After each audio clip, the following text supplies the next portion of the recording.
Commencer par le journal public, hein. Alors, Bamba Fall et Bougane Gueye non, Dany. mais attends, bientôt on va voir Bamba Fall, Bougane Gueye Dany, Barthélémy Diaz, Khalifa Ababacar Sall. Parce que vraiment, quand Dakar va prendre, parce qu'actuellement Dakar est au repos. Mais ça, c'est bilancement là. Hein? Quand c'est la Bamba Fall, Barthélémy Diaz, Bougane Gueye Dany, Khalifa Ababacar Sall. Qui encore? Saway Meng de Babacar. Ouais, Babacar Meng de Yara. De Anne Belair. Oui. Quand tu le verras. Lala Aïcha Fall. Hein? Lala Aïcha Fall, HLM. Déjà Slem. En tout cas, Naouri. Bon, on commence par le journal Le Public. Déjà, on parle de transhumance double XL.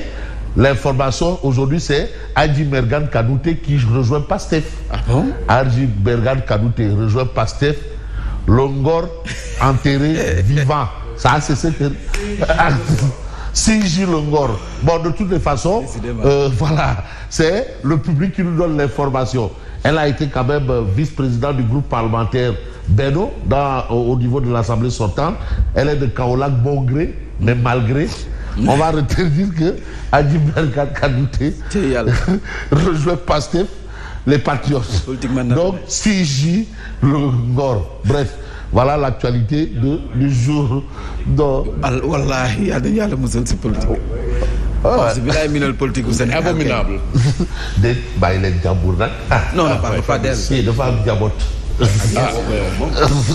Alors, en tout cas, Adji Mergane Kanouté. Fabrice qui a la force de supporter ça. Jombi amul Fabrice rek a jombi wut. Moom rek a jombee mu ne jombal nañu ba pare ñun bu nekk nii rek dañ. te xam naa moom tam jombi na sax day kii rek. moom rek moo yëgul ne jombi na. non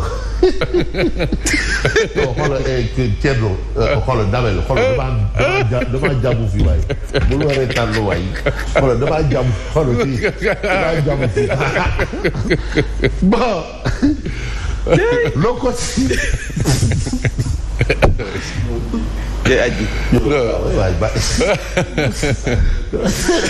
non, le ridicule ne tue plus, hein, Fabrice, de toute façon. Bon, le dictat, l'arme fatale au royaume de Diomaye. Le dictat. Et le quotidien public s'appuie sur des faits. Et ce que fait le quotidien public, c'est de nous apprendre que finalement, il faut désormais retenir que l'arme fatale des tenants actuels du pouvoir, c'est le dictat. Force dans les mains. Après le foncier, oui. Est-ce qu'il y a eu un dictat ou non? Oui. La presse, est-ce qu'il y a eu un dictat ou non? Et aujourd'hui, mais le pouvoir tord le bras à des agriculteurs. Le Sénégal interrompt l'exportation de l'arachide à partir du 15 novembre. Après les larmes des pros, des professionnels des médias, le châtiment dans l'immobilier, les agriculteurs agacés par le régime de la rupture. C'est ce qu'on retient. Voilà la situation évoquée par le quotidien Le Public. Mais ce que rend également Public Tribune Quotidien en appelle à la une, pour ne pas aller du coq à l'âne, c'est justement cette décision, laquelle décision, la suspension des exportations de la graine d'arachide. Oui. Vous savez, quand vous êtes dans le monde paysan, il y a toute une industrie. Il y en a qui décortiquent à la main. Oui. Il y en a qui chargent. Kounek axe d'herbe. Non, mais si je parle, mais non. Non, c'est-à-dire qui décortiquent, tac, tac, tac, qui ont un revenu journalier ou mensuel. Il y en a qui chargent. Eux aussi, ils ont leur un peu.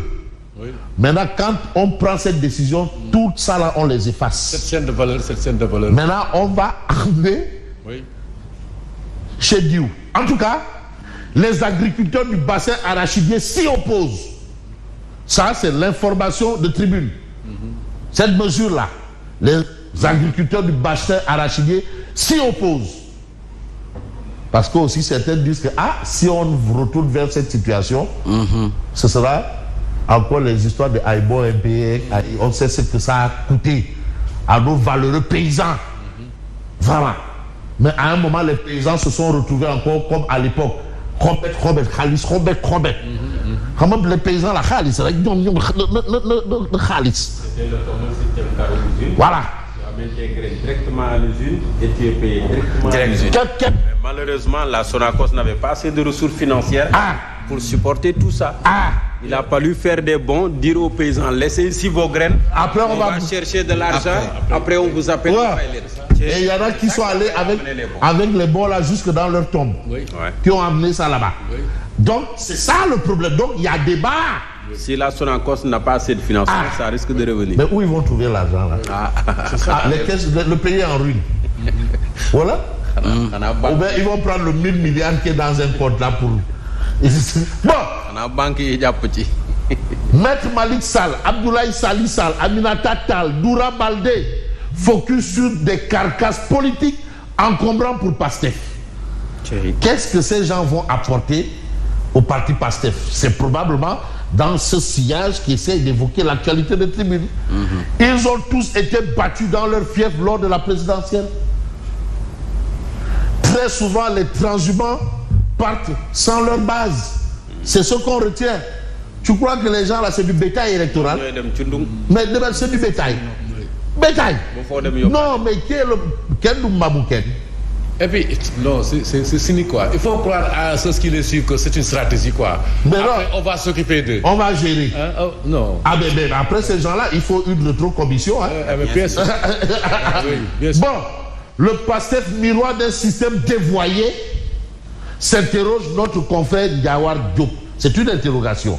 Mais on est avec la DESCOS qui prolonge la suspension de toutes les opérations foncières et cette tribune qui en fait ces choux gras. On reste avec tribune qui révèle en meeting à Mbaké Sam Sekadou pour la criminalisation du mensonge public. Parce que les gens disent que on a dit que dans Tok Mouidor ça ne marche plus. Tête de Mouidor ça ne marche plus. Wak Mouidor, est-ce que Wak Mouidor ça doit marcher? Et ils ont même qu'ils sont allés plus loin. Là ils font Mouidor parce que il faut aller au plus loin. Voilà, faites Mouidor.